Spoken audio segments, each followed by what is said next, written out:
देखिए हमारा क्वेश्चन, किसी मीनार की छाया उसकी ऊंचाई के √3 गुना के बराबर है।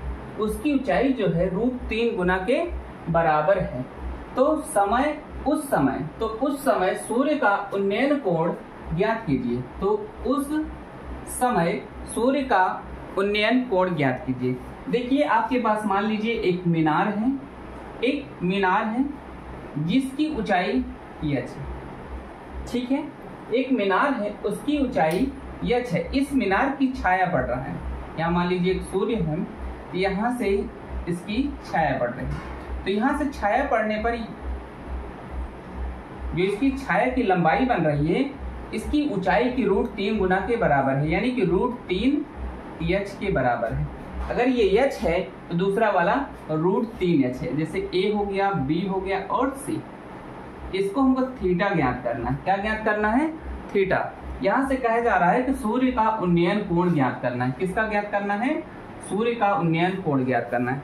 देखिए मान लीजिए इस क्या है, मीनार की ऊंचाई h मीटर है या h के बराबर है, h इकाई है, और इस मीनार की जो छाया बन रही है वो √3 गुना, यानी कि √3 गुना के बराबर है। तो हमको थीटा यानी कि उन्नयन कोण ज्ञात करना है। यहाँ से लिखेंगे माना मीनार की ऊंचाई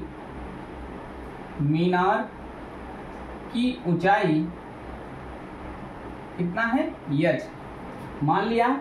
तो प्रश्न के अनुसार, किसके अनुसार?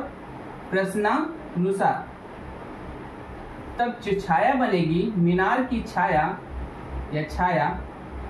मीनार की छाया कितनी हो जाएगी? √3h के बराबर होगी। देखिए अभी हम लोग पढ़े थे लाल बटे कक्का से, यहाँ से देखिए कौन सा है? लंब है और कर्ण है। लंब और कर्ण किसमें है? पहले में है। लंब है और आधार है। क्या है बेटा? लंब और आधार है। तो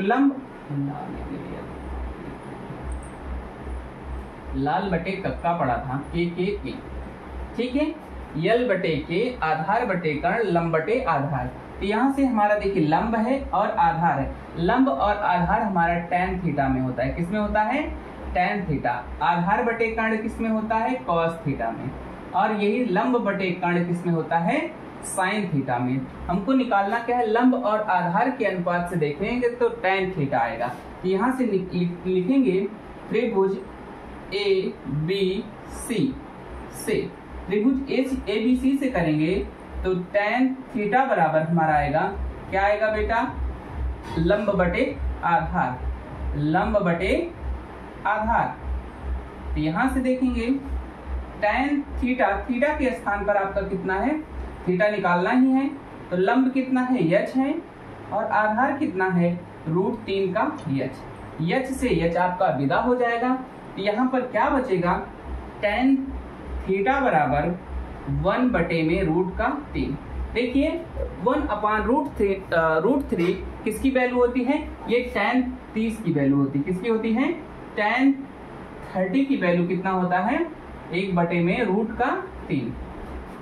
यहाँ से tan थीटा बराबर tan का 30 अंश, tan 60 का मान होता है √3।